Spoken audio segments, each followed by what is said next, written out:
ابھی بھی میں آپ کو وثوق سے بتا دوں کہ یہ جو 1 تاریخ کا انہوں نے کہا ہے کہ ہم 1 کو 5 اگست کا پلان دیں گے، میری اطلاعات کے مطابق 1 تاریخ کو بھی 5 اگست کو بھی کچھ بھی نہیں ہوگا، اور پی ٹی آئی کے یہی لوگ جا کر باقاعدہ جو ہے وہ کرتا دھرتاؤں سے پوچھیں گے کہ سرکار 5 اگست آ گئی ہے، تھوڑا سا ہمیں فیس سیونگ کے لیے بتائیں کہ ہم کوئی تھوڑا بہت کر لیں، کوئی تھوڑا بہت ریلی شیلی نکال لیں اگر آپ کی اجازت ہو۔ وہ پھر کوئی ریلی ٹائپ سی ہو جائے گی جس سے ایک وہ جو دن ہے 5 اگست کا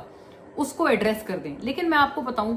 روز بروز میری 2-3 لوگوں سے بات ہوئی، پی ٹی آئی کے جو سمپتھائزرز ہیں یا ووٹرز ہیں، جو کہ عمران خان کے فینز ہیں یا ان کی طرف کے لوگ ہیں جن کا کوئی تعلق نہیں ہے پی ٹی آئی سے، لیکن وہ عمران خان کے نارمل ووٹرز ہیں۔ کوئی ان میں سے ایک ڈرائیور ہے، کوئی ان میں سے ایک کوئی مالی کا کام کرتا ہے، بالکل اس لیول پہ جا کر ہم، چونکہ صاف ہی ہمارا کام ہے کہ ہم ہر لیول پہ جا کے ایک پلس پوچھیں عوام کی کہ آپ کیا سوچتے ہیں۔ ہر بندہ جو کہ عمران خان کی اپنی پارٹی میں اس وقت لوگ ہیں وہ کہتے ہیں کہ پوری پارٹی کمپرومائزڈ ہے۔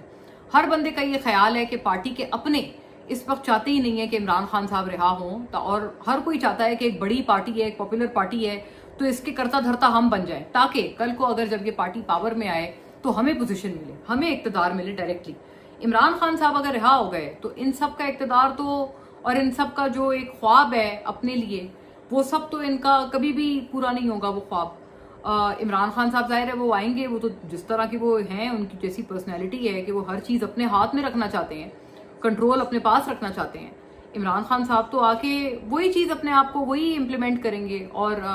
وہی اپنی ایک سوچ کے تحت چلیں گے۔ وہ تو کسی کو پارٹی میں ایسا وہ نہیں کریں گے کہ ہاں جی آپ بھی آ جائیں، آپ بھی آ جائیں، اور یہ وہ، اور آپ میری جگہ لے لیں، میں چپ کر کے ریٹائرمنٹ لے رہا ہوں۔ عمران خان صاحب تو is not such a person. یہ سارے لوگ، پارٹی کے لوگ یہ بات جانتے ہیں، اسی لیے اپیرنٹلی یہی نظر آتا ہے کہ یہ لوگ اس خواہش میں ہی نہیں ہے کہ عمران خان صاحب رہا ہوں۔ ایک میرے پاس اطلاع ہے کہ جو شاہ محمود صاحب کے، قریشی صاحب کے حوالے سے جو ڈیل کی جو ایک ان کے اوپر الزام تراشی چل رہی ہے اور جو ان کے اوپر تنقید بہت زیادہ کی جا رہی ہے کئی کی بورڈ واریئرز کی طرف سے پی ٹی آئی کے، میری اطلاعات یہ کہتی ہیں کہ ان کو یہ باقاعدہ کہا جا رہا ہے کہ آپ یہ تنقید کریں تاکہ عوام کے ذہنوں میں شاہ محمود قریشی کا جو امپریشن ہے وہ خراب ہو، اور پی ٹی آئی کے ووٹرز کی جو ایکسیپٹنس ہے وہ ان کے لیے ختم ہو جائے۔